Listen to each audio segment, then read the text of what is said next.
Hi, Yorkshire family. This is Dr. O'Looney, and I'm reading Chapter 2 of The Wizard of Oz, The Council with the Munchkins. She was awakened by a shock so sudden and severe that if Dorothy had not been lying on the soft bed, she might have been hurt. As it was, the jar made her catch her breath and wonder what had happened. And Toto put his cold little nose into her face and whined dismally. Dorothy sat up and noticed that the house was not moving, nor was it dark, for the bright sunshine came in at the window, flooding the little room.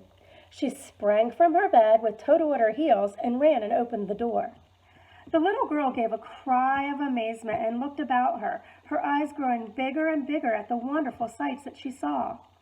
The cyclone had set the house down very gently, for a cyclone, in the midst of a country of marvelous beauty. There were lovely patches of greenwood all around, and the stately trees bearing rich and luscious fruits. There were banks of gorgeous flowers on every hand, and birds with rare and brilliant plumage sang and fluttered in the trees and bushes. A little way off was a small brook, rushing and sparkling along between many green banks, and murmuring in a voice that was very, very grateful to a little girl who had lived so long on the dry, gray prairie. While she stood looking eagerly at the strange, beautiful sights, she noticed coming toward her a group of the queerest people she had ever seen. They were not as big as the grown folks she had always been used to, but neither were they very small. In fact, they seemed about as tall as Dorothy, who was a well-grown child for her age, although, as far as looks go, they seemed much older. There were three men, and one woman, and they were all oddly dressed.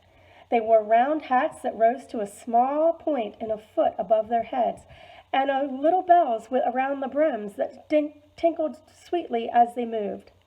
The hats of the men were blue, and the little woman's hat was white, and she wore a white gown that hung in pleats from her shoulders.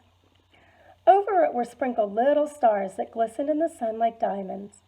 The men were dressed in blue of the same shades as their hats, and wore well-polished boots that had a deep roll of blue at the top. The men, Dorothy thought, were about as old as Uncle Henry, for two of them had beards.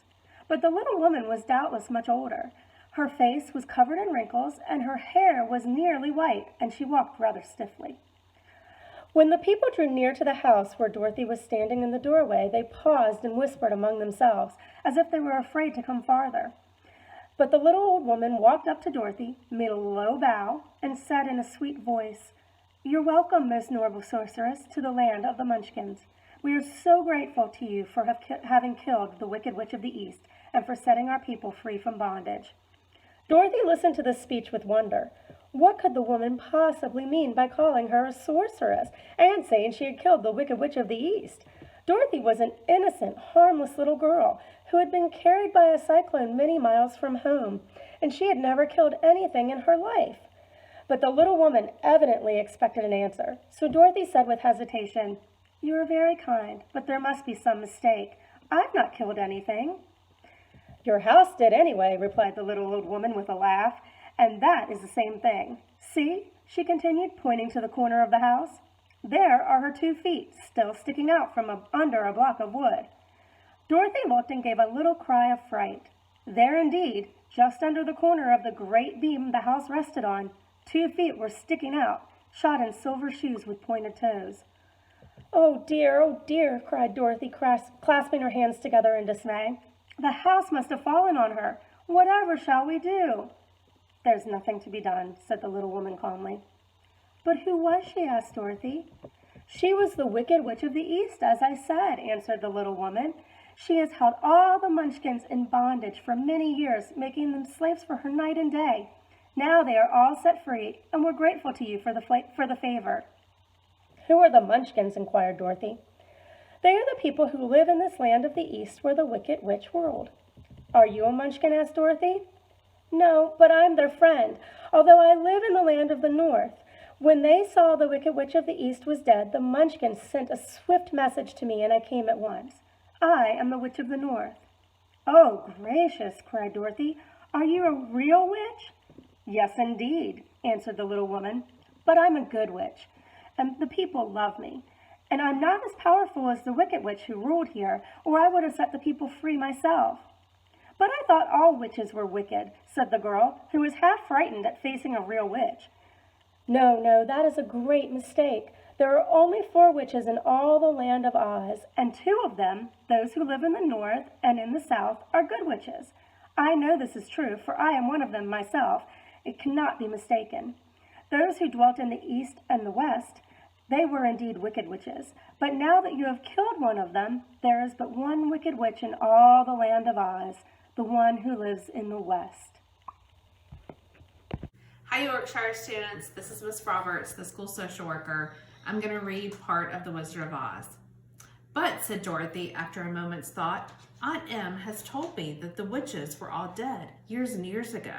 "Who is Aunt Em?" inquired the little old woman. "She is my aunt who lives in Kansas, where I came from." The Witch of the North seemed to think for a moment, with her head bowed and her eyes upon the ground.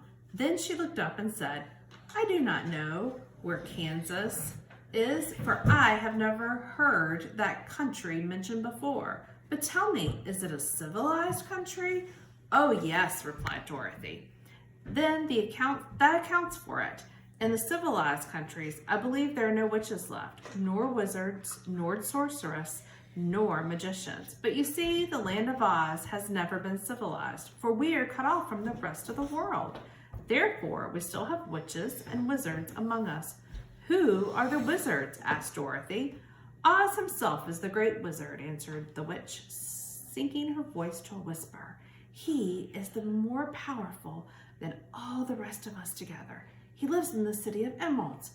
Dorothy was going to ask another question, but just then the Munchkins, who'd been standing silently by, gave a loud shout and pointed to the corner of the house where the Wicked Witch had been lying. "What is it?" said the little old woman, and looked and began to laugh. The feet of the dead witch had disappeared entirely, and nothing was left but the silver shoes. "She was so old," explained the Witch of the North, "that she dried up quickly in the sun. That is the end of her. But the silver shoes are yours, and you shall have them to wear." She reached down and picked up the shoes, and after shaking the dust off of them, handed them to Dorothy. "The Witch of the West was so proud of those silver shoes," said one of the Munchkins, "and there is some charm connected with them. But what it is, we never knew." Dorothy carried the shoes into the house and placed them on the table. She came out again to the Munchkins and said, "I am anxious to get back to my aunt and uncle, for I am sure they will worry about me. Can you help me find my way?"